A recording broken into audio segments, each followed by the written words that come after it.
Ok. Donc, durant, disons, 6 ans d'expérience avec l'équipe nationale, pour toi, quel était le meilleur souvenir ou bien les matchs de référence avec les Saoudiens du Tchad? Alors là, j'en ai deux qui me viennent en tête. Le premier, c'est ma première convocation. Et surtout que c'est un match de qualification pour la Coupe du Monde dans un stade énorme qui est le stade de Bamako.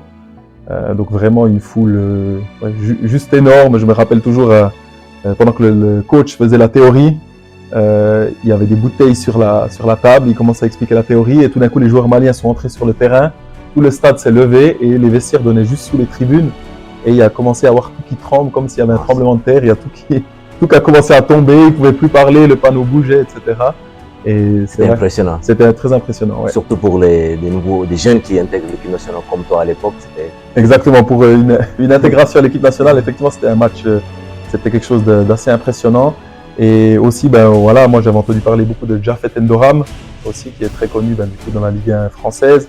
Et le fait que c'est lui aussi qui vienne m'accueillir quand j'arrive, etc., c'est aussi des éléments qui sont marquants parce qu'il a quelqu'un qui a joué comme la Ligue des Champions, un top player à Nantes, hein, peut-être même une fois meilleur buteur de Ligue 1 ou meilleur joueur de Ligue 1. Même meilleur joueur de Ligue 1. Donc champion de France. Voilà, donc au Tchad, c'est l'homme référence pour tout ce qui est football.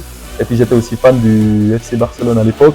Et je me rappellerai aussi toujours quand je faisais l'échauffement, parce que j'ai pas commencé ce match, je suis entré en cours de jeu.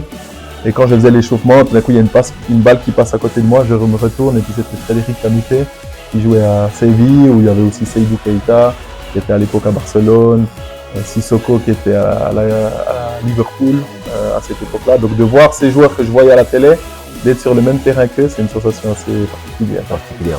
Donc ça c'était le premier match et puis tu as gardé comme référence. Et puis le deuxième match dont tu disais, c'est quel?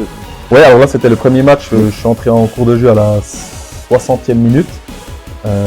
Donc voilà, j'ai quand même pu bien participer du coup à ce match. Et le deuxième match, alors là, pourquoi c'est la référence? Parce que du coup, c'était à domicile. Oui.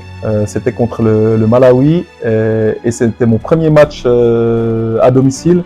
Et puis là, je pense que j'ai effectué un des meilleurs matchs de ma carrière, le football, tout match confondu. Donc, ouais, c'était un énorme souvenir. Il y avait mon père qui assistait aussi au match, quand je fais la petite anecdote de ce que j'ai dit auparavant. Ouais, si on fait les liens, c'est quelque chose d'extraordinaire. Très émotionnel, le stade rempli, et puis on était mené et on a égalisé à la 95e minute pour finir sur un 2-2. Oui. Donc c'était une ambiance aussi juste incroyable. Ouais.